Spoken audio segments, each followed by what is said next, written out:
Have you ever caught your dog staring at you like they're trying to say something? It's not just curiosity, it's understanding, it's connection.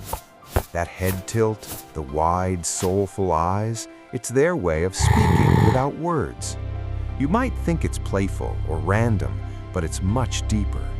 Every blink, every sigh, every subtle paw, it's them telling you, I see you, I care, I notice everything.